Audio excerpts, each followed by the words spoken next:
All right, hi everybody. Welcome back to our channel. I'm Rich, and I do stuff on pre-retirement, and usually it's Robbie sitting next to me. Today it's not, as you can Not tell. This is Pam, my friend, and if you've watched it all, it's from time to time I do interviews with retirees, and Pam is in our neighborhood, and we were talking the other day, and she kind of had a different take on her retirement journey, hmm so I thought we'd share it with you. Yeah, So, yeah, Pam, thanks for coming on this yeah. Well, kind of thanks with for us. asking me. It was neat watching all of your past videos. So Okay. thanks for sharing that with me. So I'll tell you, I worked for J.C. Penney Okay. for 35 years, and my husband and I, bless his heart, he moved 9 times with me. I had to start over, each time, and then I think the last time he said, "I'm not doing this again." So he kind of semi-retired, Okay. So and were you some sort of yeah, executive with Yeah, well, JCPenney so I or? started out, on a management trainee program, and then just progressed up. And every time I moved, I became a merchandise manager, then I became a Okay. store manager, and then finally, the last probably 12 years of my career, I was a district manager. Okay. So I had a territory that I traveled quite a bit, and so Kevin, which was my husband, he went along with it. He's my biggest fan. What did he do? He was a truck driver. So it really Okay. worked out good every time that we moved. It was really easy to find, A a new job for job. him. Yeah. So that was not the issue at all. But he always had to start over with the worst routes and Right. all that. So we came to a decision, and financially we could, that let's just follow my career and let's go to this last place, which was St. Louis, Missouri area. Okay. Traveled quite a bit, went on to Springfield, Missouri, and they changed it up a lot. So he got sick when I was 57, and it was Okay. pretty quick. So I know we're gonna go there, Yeah. but what was your plan? Like, how were you guys planning for retirement Yeah. as it was going along? So funny you ask, because I some of it I have done, Okay. and think about him every day. We planned on retiring at 65. Okay. I can remember working at J.C. Penney's, and every Christmas we would put uh, Christmas bears out. It was a big thing. We sold hundreds and hundreds. And I was up on a ladder, and my boss came and said, "Hey, they changed the ruling for when you can retire, full retirement for pennies. Used to be 60, now it's 65." So I looked down and I said, "Do you mean I'm going to be putting Christmas bears up on a ladder For at another 60 five for another years. for 65?" This time I was probably in my 30s. So Okay. Right. they had changed that a long time ago. It was always kind of a plan at 65 to retire, and he was already semi-retired. So we went, and that was kind of always the plan. We went down to Stockton, Missouri, and that's where we decided that's where we're going to retire. He was a big fisherman, loved fishermen. I loved just riding along. Wasn't a Okay. big fisherman. So we went down there quite a bit and looked at land, looked at houses, and that was kind of our plan. So wasn't a big rush, because we still had till we were 60. I was 65. He had been 67 at the time. So when were you thinking? Like, how old were you when you were thinking about starting to move down to Stockton or looking at? Probably early 50s. Okay. Yeah, All right. early So 50s. you're right in the prime of the, hey, we need to start thinking about what this is going to look like when we pull the plug, right? Exactly. Okay. We said we're going to be two old couples just sitting in a rocking chair on the porch. So Okay.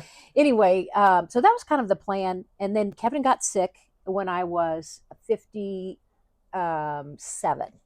Okay. and it was pretty quick, and he ended up he passed away when I let me back up. I guess I was 56. He passed away when I was 57, and my life really changed. I bet it did. Yeah. Yeah. So it was, do I want to, what do I want to do? I didn't have any family support in St. Louis. I had friends, but I didn't have any family support in St. Louis. So I got a dog. Okay. All right. Trust me, it helps. Yeah. And so still have a dog. So I went, it just, work wasn't the same. I loved what I did forever and ever. I mean, Okay. I loved, for 35 years. You got to love what you do, right? For So sure.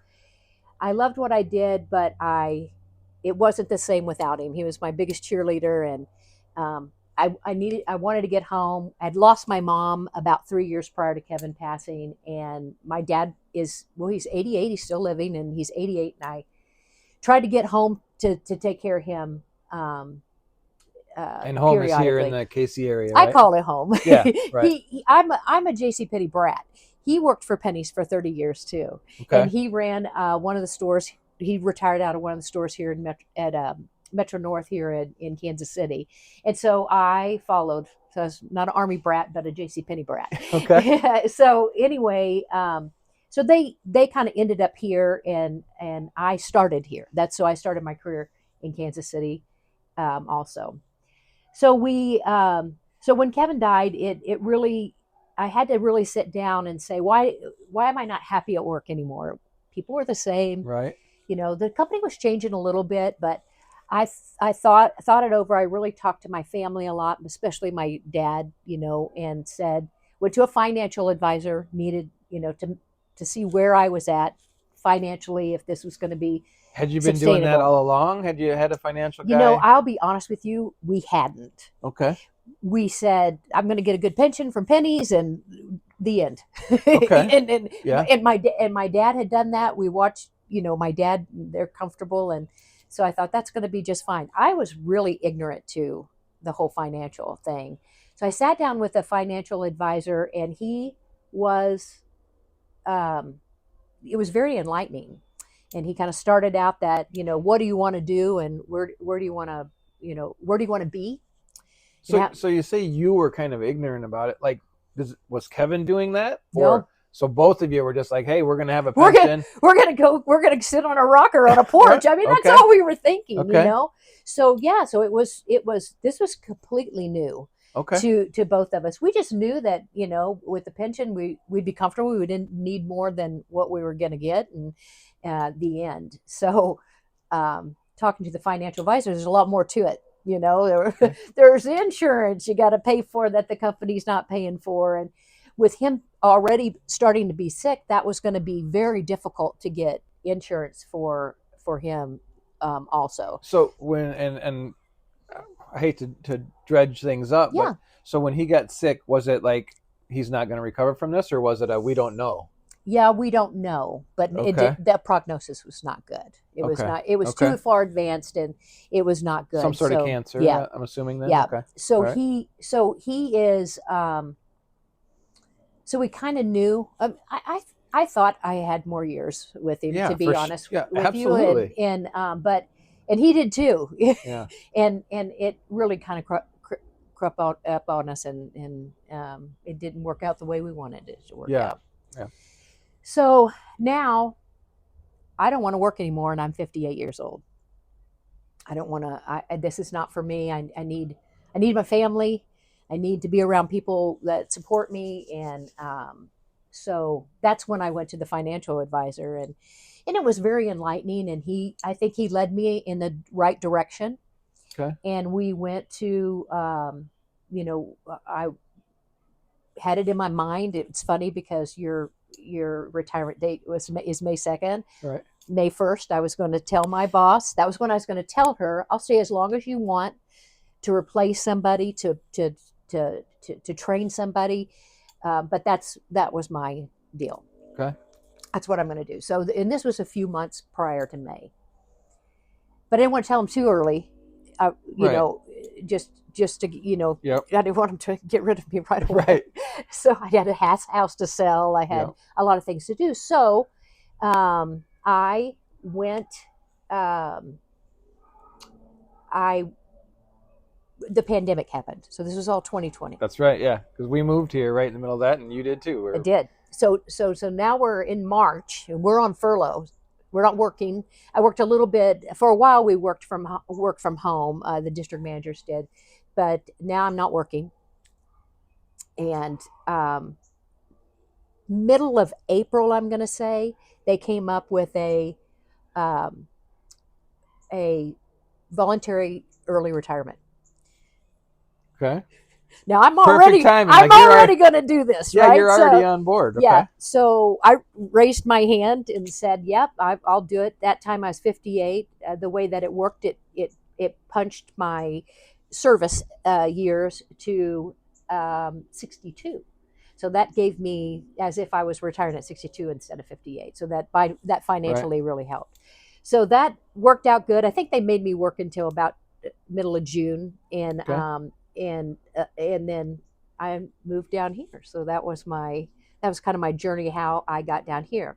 Now, So they, all right. So just to so you're living your life, yep, 20s and 30s. You're married. yep, You're having a family, yep, whatever, and you've got this plan. We're gonna work till I'm 65, or I'm gonna work till I'm 65, yes, and then we're gonna go out and we're gonna buy a place on a lake, and we're just gonna sit on our rocking chairs and have a good time.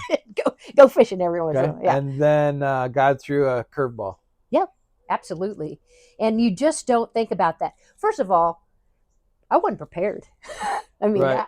I just simply was not prepared for what happened. I wasn't prepared financially what that looked like. And I think, unfortunately, there's probably a lot of people. I'll admit this now. I probably wouldn't have admitted this 4 years ago that I was that stupid, that I didn't look into that to begin with. But, you know, I was fortunate that it worked out. I mean, I was able to take my pension not in a monthly, but in a lump sum, and invest Okay.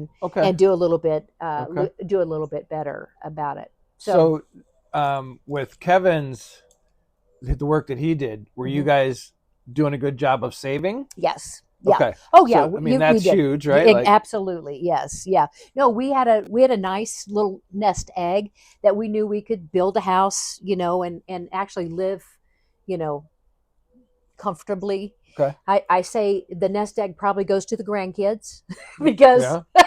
Good for them. you know somehow we always get the bill for that, right? Right. So Right. anyway, so yeah, no, I think financially we were in pretty good shape as far as savings, and then with the pension we were in good, but we So, didn't know how much better we could do. so what was it that said, I'm going to work till I'm 65? Why all along had you been planning that if you were already kind of financially ready? So it was simply full pension. It was full pension. It's less and less the Yeah. earlier you go, just like Social Security payment and all Right. that good stuff. So at 65 looked like the right thing to do because you got Right. the most out of your pension. So let me ask you this. So Okay. we're same generation, couple Yep. years apart. Yep. What do you think that it's kind of ingrained in our generation that you're going to work till 65? Yes, I think it Because is. I think that I was a police officer, and for us it was 55, but almost nobody was going to be done at 55. You were just going to go do something else, Absolutely. right? And at 65 seems like that's the number. Yeah. I don't think that's the way it is anymore. I don't think so either. But I see both. I see some that they're going to go until they're going to have to work because they can't Because they afford to. didn't They didn't prepare, save or they exactly. had whatever life circumstances they had didn't That give them the couldn't do opportunity it. to prepare. Yeah, and then there's those that are prepared, and I say it's the best thing that happened. I mean, it really to get away from that, and I knew I wasn't ready to stop working though. Okay. Yeah, and I think we're gonna pick up on that with Pam in another episode. So Yeah, let's talk about so Kevin passes yeah, away. You're going to work and you're like, I'm not feeling work anymore. I don't have yeah. anybody at home to go home to at the end of the day, and this is just a grind now. Hmm. So not only did you lose your husband, but you kind of lost your purpose for going to Yeah, work in the morning. absolutely. I mean, well put. I mean, I think that's really what it was. It was. We always had something to look forward to. Yeah. There was an end goal in it, Okay. and but the problem And it was a is team end it goal. was a team end And goal. then when you're solo team, all of a sudden Yes, the goal post just changed. absolutely, absolutely, and you just don't know. So if you had it to do all over again, what would you do? I'd do it a lot sooner. Okay. Is what I do. It was every piece of that Stockton place is about him, Okay. and so I think we keep his memory alive by um, the place that I built. I bought the land pretty quickly. I was still working for pennies, so it was pretty quickly after he died. I just said I'm gonna do this just in his memory, and but it took a little bit longer to get the house completely built. So anyway, that's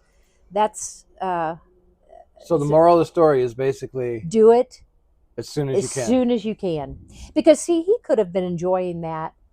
I don't know if I'd have liked that he's working. I'm working, and but he could have been enjoying um, down there and how beautiful it is, and maybe even did his own fishing tour or Right. Okay. guiding. But so yeah, don't wait, don't Okay. wait.